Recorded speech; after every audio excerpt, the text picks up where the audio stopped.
Okay, first thing I'm going to do is measure how tall he is. Obviously you can guesstimate at this.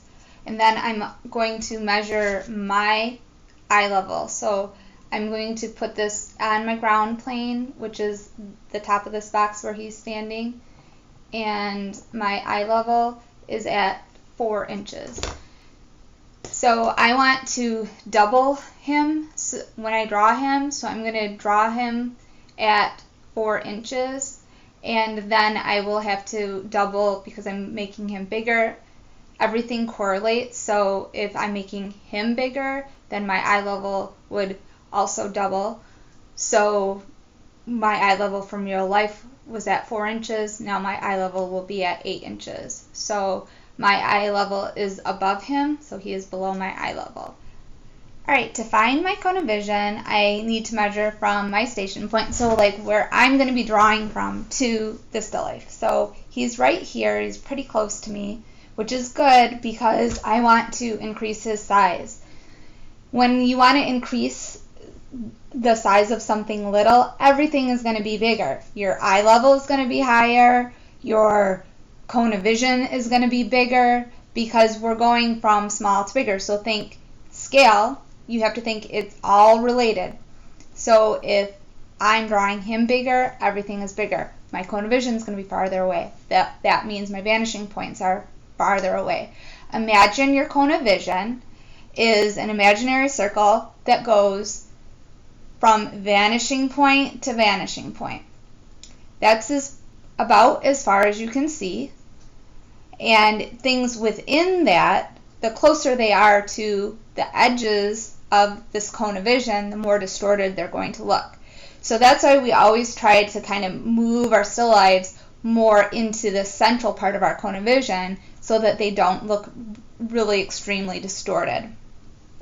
Right now I'm going to measure from him to me, and then you double that.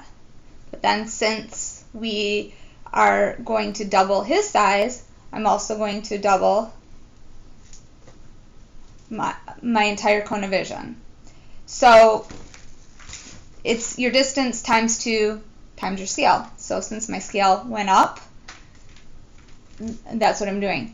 Typically, your scale goes down because most of the time you're probably drawing something bigger and you're scaling it down.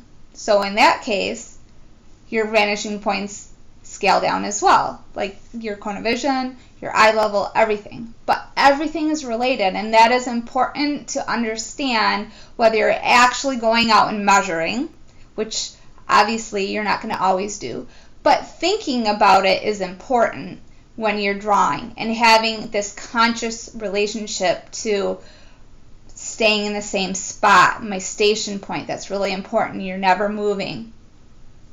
And then understanding where your eye level actually is and where your vanishing points would fall. So all of this is important for drawing. When you use your sighting stick, you want to make sure that you keep it completely flat and don't point it towards the object. So you have to really be careful to remember that, pretend that it's leaning up against a piece of plexiglass that is flat and you couldn't move it. So if you were to put this on a window, and you can even practice this, looking out a window and lining this up with something so that keeping it really flat. So the very first thing that we have to do is decide where these vanishing points cross this horizon line. This is my workspace, and I put down my pink string to represent my eye level. Okay, I'm going to start with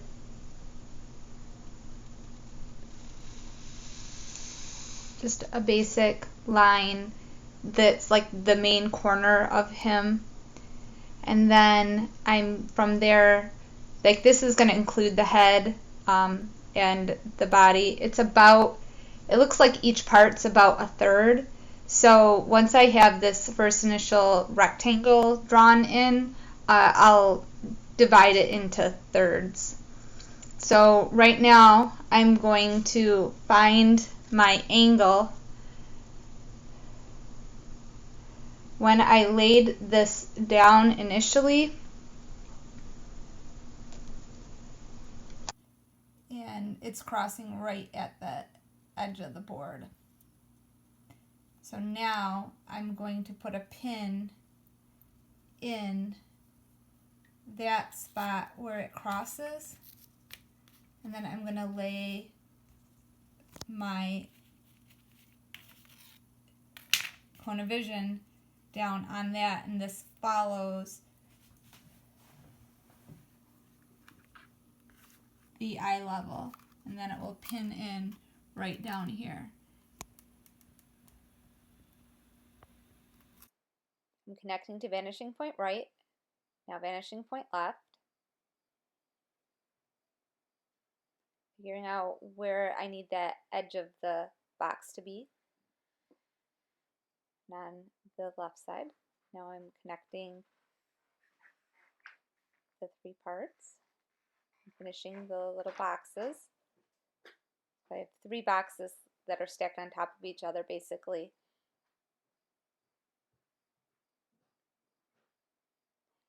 Use the Xing method to find that center for the front of his feet. I'm finishing those little boxes. Finishing the legs, and then this part is this little, there's the little curve there.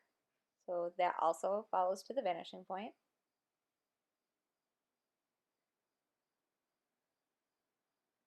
Kind of just finish it.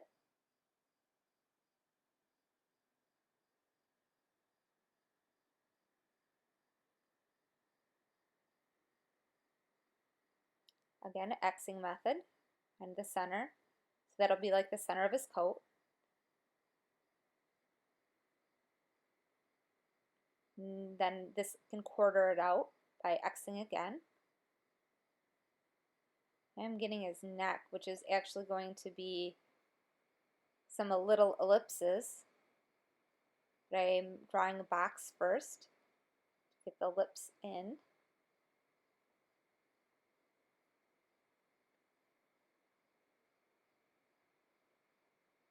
Draw the lips in the bottom square and in the top.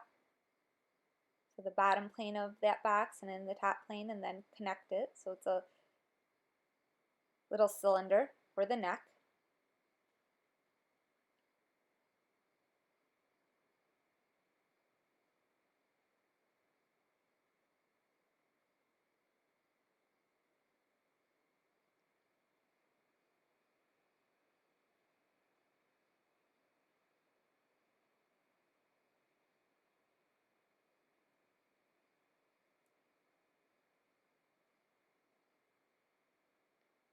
And finding the center.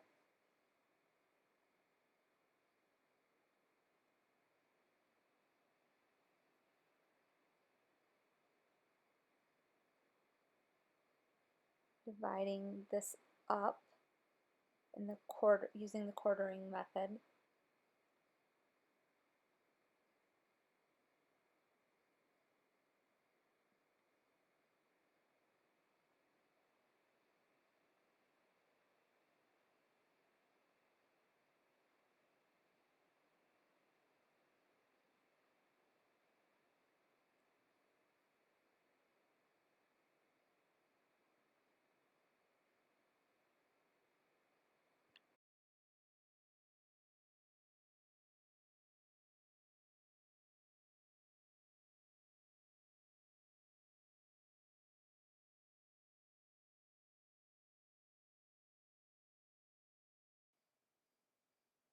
Modifying the back and the front so that it is the correct shape.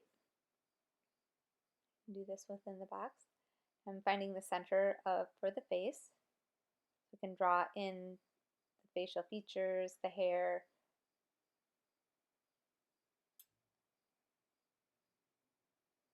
And then from here you just keep continuing on to finish your Lego person.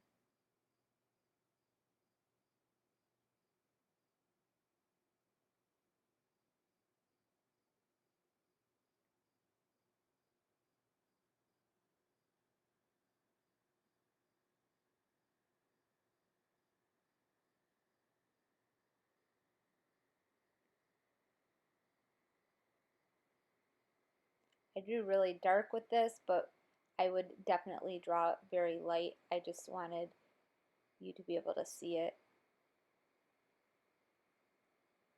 I wouldn't get darker until I was finishing it and giving it some line weight. However, it's really difficult to see in a video if I stay too light. So I tend to draw darker just for my videos. I'm even using a really dark pencil. I'm using an ebony pencil, which is like a 6 or 8B pencil. So it's more for like shading. Kind of finishing, marking in where his hand will be, and then I'll just finish the rest of him.